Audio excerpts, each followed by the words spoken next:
என் தங்க பிள்ளையே, நீ நீண்ட காலமாக ஒரு விஷயத்தை மனதோடு வைத்துக்கொண்டு இதில் உண்மை எப்பொழுது தெரியப் போகிறது என்று பதற்றத்தை மட்டுமே மனதோடு வளர்த்து கொண்டிருக்கின்றாய். அந்த காரியமானது இப்பொழுது முடிவுக்கு வந்து வெற்றி என்னும் கிரீடத்தை உன் கதியில் நான் கொடுப்பதற்குத்தான் இந்த தாயானவள் வந்திருக்கின்றேன். விதி விதி என்று விதி பெண்ணாலே என் பிள்ளைகள் இவ்வளவு காலம் அலைந்து திரிந்து விட்டு மதியை இழந்து வாழ்க்கை விடியுமா என்று எண்ணத்தோடு என்னை தேடி வந்திருக்கும் என் தங்க பிள்ளையே, உன்னை அலட்சியம் செய்து விட்டு விடுவேனோ என்று நீ நினைக்க வேண்டாம். இந்த வாராகியின் நம்பிக்கையின் மறு உருவம் என்று நீ நினைத்து விட்டாய்.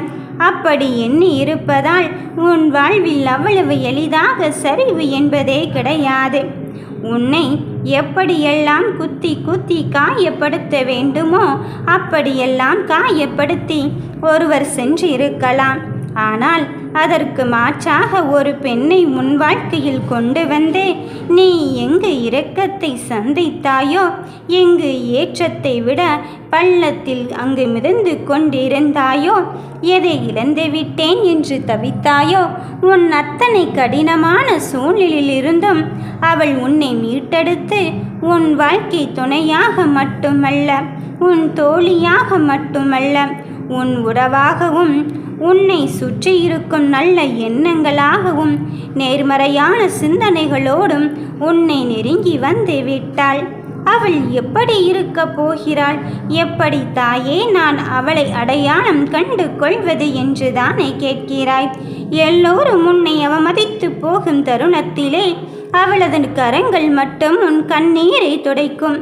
யார் ஒருவர் ஏமாற்றுகின்றார் என்று நினைத்து கொண்டு இருக்கும் வேளையிலே அவளது அறிவுரை உன் காதுகளுக்கு எட்டும். யார் ஒருவர் உன்னை விட்டு சென்று விட்டாரோ என்று நினைக்கின்ற வேளையிலே அவளது கைகள் உன் கரத்தை பற்றுவதை நீ உணரத்தான் போகிறாய். யாரும் இல்லை என் தங்க பிள்ளையே, வாராகியின் மறு உருவமாக அவள் உன் அருகில் வந்து நின்று கொண்டு உன் தோளை தட்டி கொடுத்து அன்போடும் அரவணைப்போடும் சிறிது கண்டிப்போடும் உன் வாழ்க்கையை வளம்பெறச் செய்வதற்கு வந்து விட்டாள். உன் வாழ்க்கையில் எத்தனையோ பேரை நீ கடந்து வந்திருக்கலாம். ஆனால் அத்தனை பேரும் நல்விதமாகத்தான் இருந்தார்கள் என்று சொல்ல முடியாது. இவர்களை ஏன் சந்தித்தோம் என்று கூட என்னிடம் எத்தனையோ தடவை நீ நினைத்திருக்கின்றாய், சொல்லியும் இருக்கின்றாய். அப்படி இருக்கும் பொழுது வாழ்வின் இப்பொழுது திசை தெரியாமல் அலைந்து கொண்டிருக்கும் என் பிள்ளையே, உன்னை வெற்றி பெற செய்வதற்கு, உன் வாழ்க்கையின் முழுமை மதிப்பெண்களை பெறுவதற்கு, உனக்கான விஷயத்தை நான் பெறுவதற்கு வந்திருக்கும் பொழுது அந்த பெண் உன்னை தேடி வரத்தான் போகிறாள். கோபத்திலும் உன்னை அவள் சபிக்கப் போவதே கிடையாது. அவர்களை விட்டு விடாதே. நீ சேர்த்து வைத்த ஒவ்வொரு சொத்துக்களிலும் அவர் உன்னிடம் பங்கு கேட்பது கிடையாது. நீயோ யார் அவள் என்று தேடிக்கொண்டிருக்கும் நிலையிலே உன் ஆத்மாத்மமான உணர்வு உன்னை அவளிடம் கொண்டு சேர்க்கத்தான் போகிறது.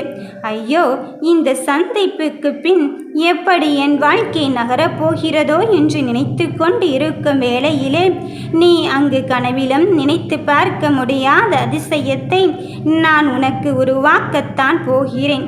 ஊர்வாயை மூட முடியாது என்று சொல்வார்கள். அத்தனை கேள்விக்கும் பதில் சொல்லும் விதமாக இந்த வாராகி தாய் அந்த பெண்ணின் உருவத்தில் வந்து கொண்டு இருக்கின்றேன். என் அன்பு கட்டளையே, அன்போடு ஏற்றுக்கொள்ளும் என் பிள்ளைகளை ஏமாற்றும் எண்ணம் எனக்கு எப்பொழுதுமே கிடையாது. மனதின் பிடியில் நீங்கள் இல்லாமல் உன் பிடியில் நீ மனதை வைத்து கொள்ள வேண்டும். என் தங்க பிள்ளையே, எந்த ஒரு மனக்காயமும் இருந்தாலும் சரி, காலம் அதை ஆற்றத்தான் செய்ய போகிறது. உடனே மனதிற்கு பிடித்த விஷயத்தில் உன் கவனத்தை செலுத்திக் கொண்டே இரு. யாரோ சொல்கின்ற பொய்யான வார்த்தைகளுக்கும், யாரோ சொல்கின்ற பொய்யான செயலுக்கும் நீ அங்கு உன் மனதை வசமாக்கி விடாதே. சில உறவுகள் இப்படித்தான் என்று அவர்களை நகர்ந்துவிட்டே சென்று விடு. சில விஷயத்தில் எவர்கள் இவ்வளவு இடர் ஏற்பட்டிருந்தாலும் மனமென்னும் அச்சம் நம்மை விட்டு அகலாமல், ஐயோ அடுத்தது யாரை நம்புவது யாரை விடுவது என்று தெரியாமல் நீ தவியாக தவித்து கொண்டிருப்பாய். நீ படுகின்ற அத்தனை துன்பத்திற்கும் துயரத்திற்கும் காரணமானவர்களிடமே மீண்டும் மீண்டும் உன் வாழ்க்கையை வசமாக்கும் தருணமும் வந்து கொண்டுதான் இருக்கும். நீ அப்பொழுது என்ன முடிவை எடுப்பது, ஏது முடிவை எடுப்பது என்று தெரியாமல் தவியாக தவித்து கொண்டிருப்பாய். என் தங்கமே, உன் அத்தனை கேள்விக்கும் பதில் சொல்லும் விதமாக இந்த வராகி தாய் நான் வந்து விட்டேன். இனி உன் மனதில் ஏற்படுகின்ற காயத்தை நான் ஆற்றுவதற்கு வந்திருக்கும் பொழுது உன் மனதில் இருக்கும் எதிர்மறை எண்ணங்களை அந்த பெண்ணானவளே அழித்து விடத்தான் போகிறாள். நீயே உன் வாயால் சொல்லத்தான் போகிறாய், நான் நன்றாக இருப்பேன் என்று. நம்பிக்கையோடு கஷ்டங்களை எல்லாம் கடந்து வரத்தான் போகிறாய். அவள் உன் கரத்தை பிடிக்கும் போது எல்லாம் ஒரு நாள் மாறும் என்ற நம்பிக்கையோடு தானே நீ நடை போட்டு கொண்டிருக்கின்றாய். அந்த வெடியல் நாளை உனக்கு வெற்றி வெடியலாகத்தான் இருக்க போகிறது. வசந்தங்கள் மட்டுமே வாழ்க்கையில் வந்து கொண்டே இருந்தால் வருத்தங்கள் என்பது இல்லைதான். ஆனால் அந்த வருத்தங்களும் சோதனைகளும் நம்மிடம் இல்லை என்றால் நமக்கு தேவையானதை நாம் மறந்து விடுவோம்.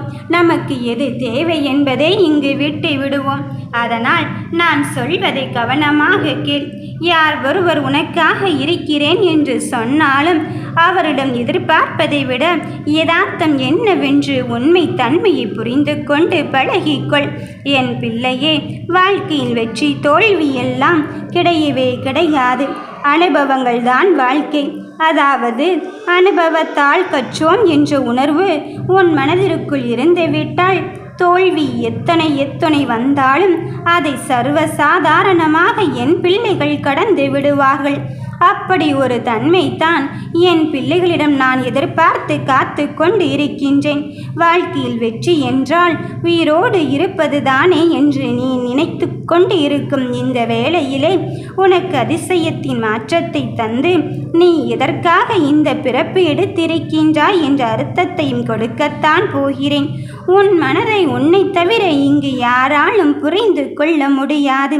உன் மனதிற்கு மிகவும் நெருக்கமான உறவாகி நீயாகவே இருக்கும் பொழுது நீ எதை நினைத்தும் அழுது கொள்ளாதே. எந்த விஷயமாக இருந்தாலும் சரி என்னிடம் மட்டுமே கூறிவிட்டு சொல். என் தங்கமே, உன் வசமான உனக்கான வார்த்தைகள் உன்னை எப்படியெல்லாம் வழிநடத்தப் போகிறது தெரியுமா? என்னால் முடியும், என்னால் மட்டுமே முடியும், நிச்சயமாக நான் வெற்றி கொள்வேன் என்று நீ சொல்லிப்பார். உன் இந்த வார்த்தைகளால் உன் வாழ்க்கை வளம் பெறுவதையும் உன் வாழ்க்கை திருப்பம் பெறுவதையும் நீ உணரத்தான் போகிறாய். நம்பிக்கையோடு இரு, நல்லதை நான் நடத்தி தருவேன். வெற்றி உனக்குத்தான். ஓம் வராகி தாயே போற்றி.